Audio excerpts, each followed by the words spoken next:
Hello, Lisa. Hello, Sonia. Thank you for joining me for this Edge Talk. And I invited you today to talk about building your circle. And the question that I have is, well, mainly is how did you got out from the marketing strategy of like, I'm selling something to this building your circle and nourishing your circle? Can you speak into this? Yes. So I start with the point where I was back then in the, I have to sell something so I can earn money. And back then I lived a lot in scarcity. It was all about, I need to do it by myself. There is something like scarcity, I have to earn money. And it was very focused on a limited perspective of my little world. And in that lonely wolf strategy, there I was in this hamster wheel of, okay, I need to do advertisement, I need to send out a newsletter, I need to do. And it was not really fueled with the energy. And the shift came when I realized back then it's not about me. It's not about Lisa having a business, but it's about feeding a bigger circle or living in a context and in the context of archiarchy, in the context of possibility management.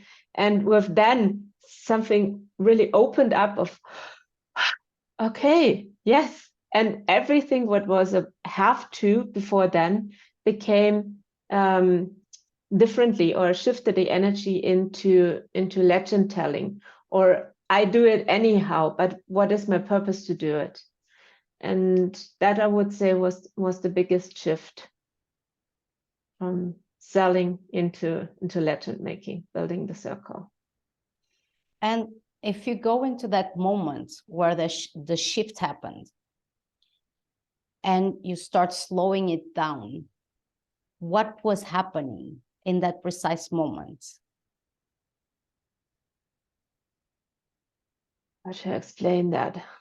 It was in an emotional healing process, or in one of my emotional healing processes, where I had this deeper insight and also an energetic information where I connected to my archetypal lineage about, okay, what am I bringing into the world, and using me as a channel, and it's flowing through me instead of having me of I'm producing something, but it's created through me.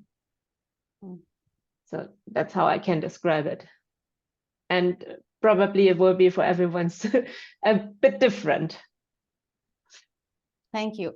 I'm having this question of, I'm building my circle, and the line between marketing and this, I need to produce, I need to bring something.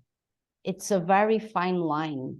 And it is also this place of, it's almost like one step away. Mm-hmm. And it seems like also a leap in into the unknown. Mm-hmm. It sounds a little bit for me like letting go of this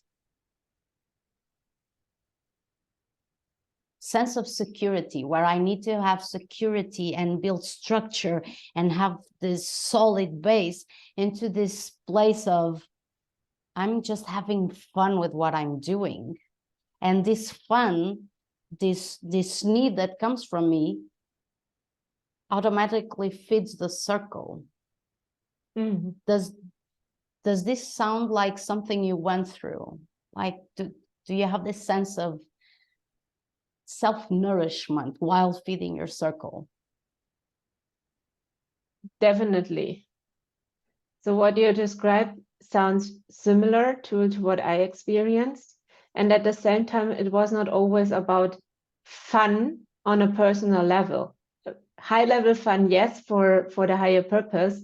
And then sometimes it felt like, okay, I've never done this before, lots of fear. So I was also faced with my feelings about to go into the unknown. But at the same time, it was still fun to go through, to really expand into that field of unknown. And what I installed, or I have now as a reality check, is every time when I feel uncentered, if there is something odd in one of my bodies, either I'm stressed out, or I did not take care of my physical body, or a lot of thoughts are running through my head, then I come back to that moment here and now. And in that here and now, I'm asking all the time, Lisa, what is the purpose about what you're doing right now? And it is such an amazing drama detector. Okay, I do this because I'm scared of I don't have enough money at the end of the month. Okay, stop it. What is really needed right now? Or why I'm doing this? Okay, because it matters to me. It's important that it comes out into the space. And with that, I experience a lot of flow of creation. I feel joy and sadness while hearing you, because it's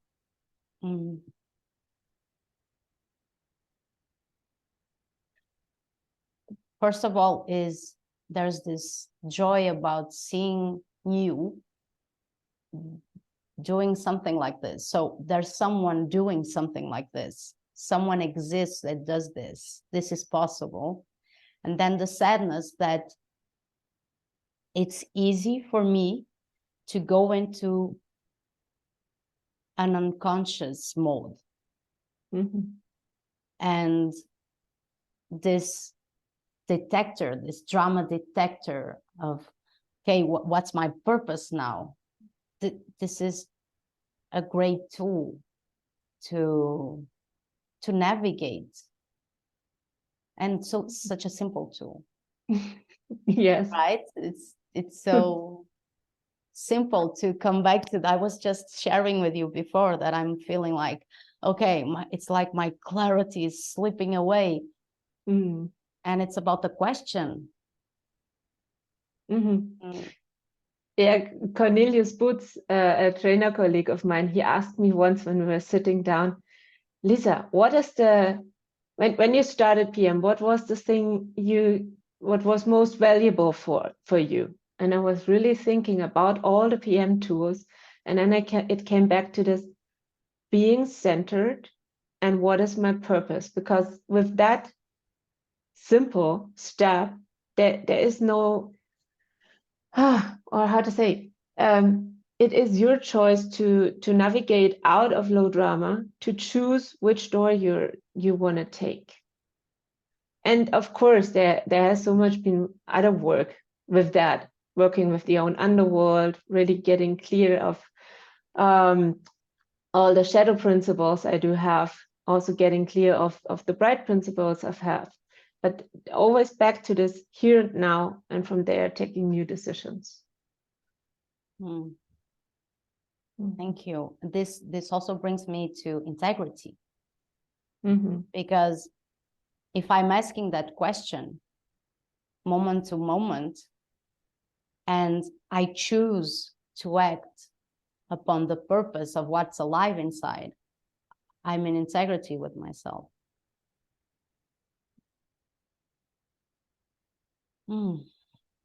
And there's another question popping up, which is when you create, when an offer comes, like a space that you want to create, how do you feed the space energetically? Can you be more specific about what kind of space? Or yes, for example, you have an offer. You are offering like a fear club or a rage club or something like this, and there's this moment where this creation happens. Okay, there's this, okay, I'm going to do this. And there's this process of creating a flyer, creating a text, and then putting it out into the world. And my question is, from this moment to the moment when this is going to happen, what happens to you in between?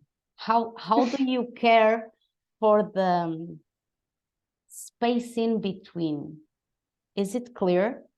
Mm-hmm. Yeah. So this is also energetically space holding for the purpose I'm bringing in the world over there. And it doesn't matter which kind of training it is. I'm already opening up the space with the first seed. So I'm holding space for so many participants to come. I'm holding space for what healing or transformation can happen there. And at the same time, I'm not holding like stiff on it. That would be the shadow purpose of, yeah, but I need to control, and this needs to be the plan, and this is how it needs to go, because then the space is dead.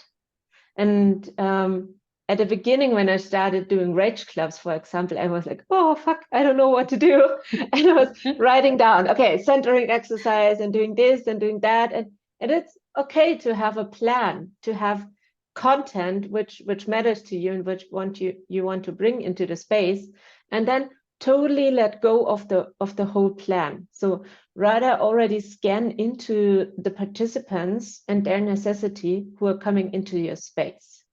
And with that necessity, the field or the training already enriches itself so for what will happen. And you never know unless you're in that specific moment. Okay, what is necessary now, and now, and now.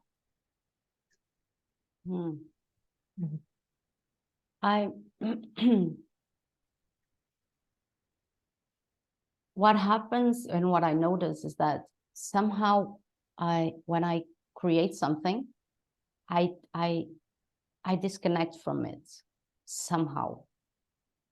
And that is my question of, well, it's a question for myself, what's happening in there, in between of the moment that I create the space and the date that's going to happen. Yeah, I'm staying with this question for myself. Okay. Yeah. And is there something else that you discovered while creating your circle that you'd like to share?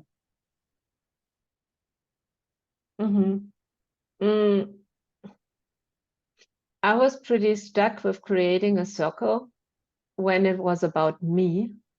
And I realized that a circle doesn't have an end, and it's not about the me perspective. So each circle starts with the individual person, and then the circle creating was when I opened up to my circle is feeding into a bigger circle. So as I grew my own circle, I'm also feeding the circle of possibility management.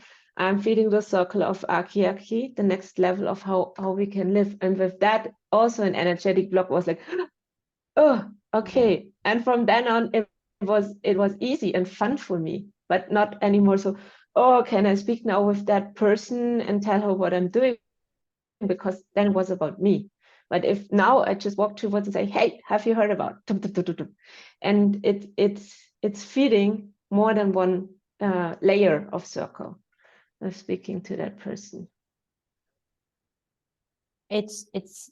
What lands in me, it's like shifting from this perspective of looking into yourself and start to look into the outside, centered in yourself. Like there's something bigger than me, and I'm choosing to serve this something bigger than me and be in line with it. Yeah, in integrity, as you said.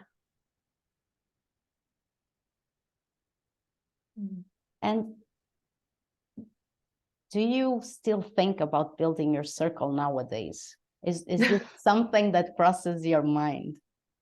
I think about it very often, which is because I started a matrix building Spaceholders as a speciality or a doorway into the possibilitator training.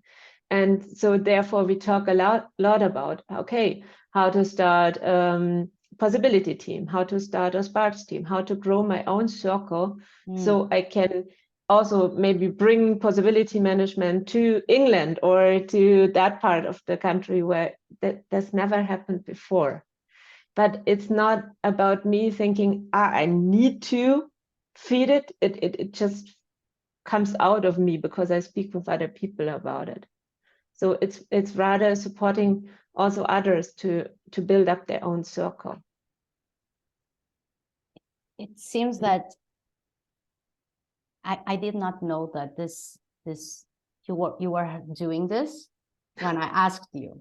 And I thought that was the reason why you asked. No, I did not know. So I followed this impulse, and now I'm realizing that building a circle is pretty much a part of who you are. This necessity of expanding. And I feel a lot of joy of having followed my impulse. Yeah, the fun is really the cross-pollinating part, to see the other circles growing and hearing the legends from the other circles. And it's also the circles feeding each other, or somehow also emerging into one big circle. And then we are back to the layers of circle. So how does it feed possibility management, archiarchy? Can you share some legends from that space that you are holding space for? There are many legends. And I would say one of the legends is there was one woman, she just started off. She's pretty new in possibility management, and she came with, how can I even dare to start an offer like this with since I haven't done so much. And then she started off with an offer for people who are in the, what is in English, when someone died and people are still in the process of sadness. Yeah, Mourning, thank you, that was the word I was looking for. And then she thought, oh, there is something I have to say. And then she started the next workshop, and from that workshop her possibility team emerged. And with that possibility team, she makes a lot of new experiences. These experiences she brings back into the matrix building Spaceholders. And with that, she's feeding the whole circle. We are experimenting with each other. And she held for the first time space for the matrix building Spaceholders because I was in a training. And this is for me this wow effect, how a group itself can accelerate itself. It's really gaining on speed of the kind of experiments we are doing, of the kinds how we work together. And if someone wants to join, how can they join this space? Call me, and then I have a conversation with you. What are you planning to do? Where are you at the moment? And when the space and your purpose fits together, then we invite you into the space. Okay, then I'll leave an email on the description also. Yes. So that people can join you. Thank you. Great. I'm checking if I have other questions. Can you share a bit of how this space goes, the matrix building Spaceholder space? How do you work in that space? By throwing people into the water of space holding. So it's not a consumer space where it's about, Lisa is holding space and therefore I get feeded, but it's rather me going nonlinear and empowering people to hold space even hold space in our circle. And with that, people become trusting more and more their impulses and interrupt each other. It's pretty wild while we are all together.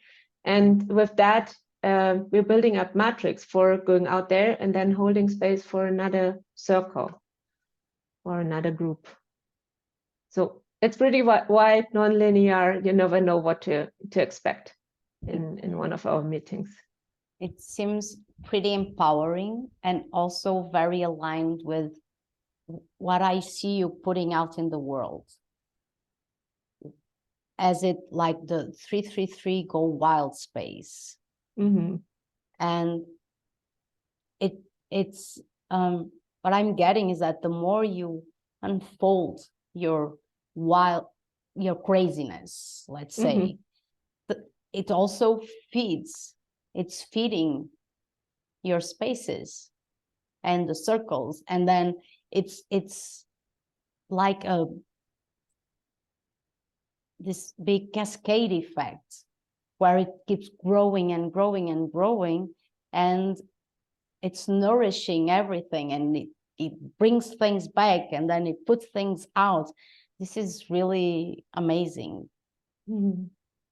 Yeah, and I mean the 333 Going Crazy ended last week after 3 months, and it was amazing because I was in this big awe of that's life. Being crazy is being an adult. And before that, everything what was forbidden or not appropriated, or where you give your center away to someone else, this is living in between of the rules.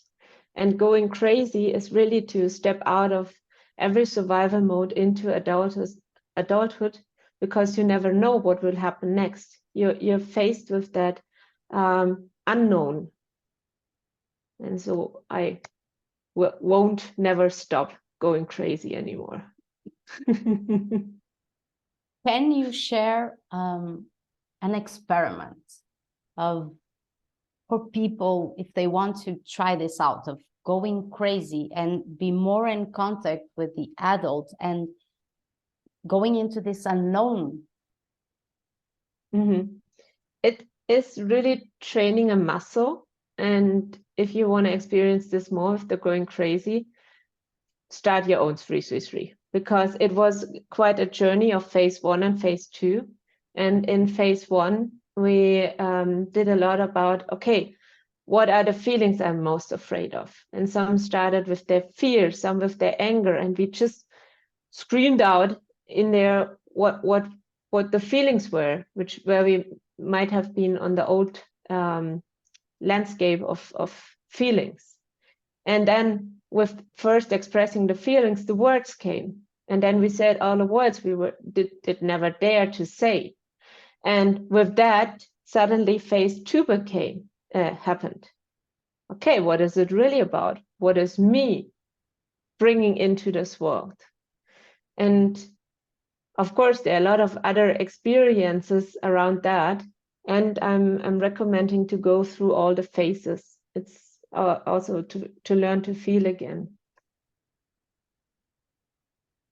Thank you. Thank you, Lisa. And is there something else that you'd like to bring into the space?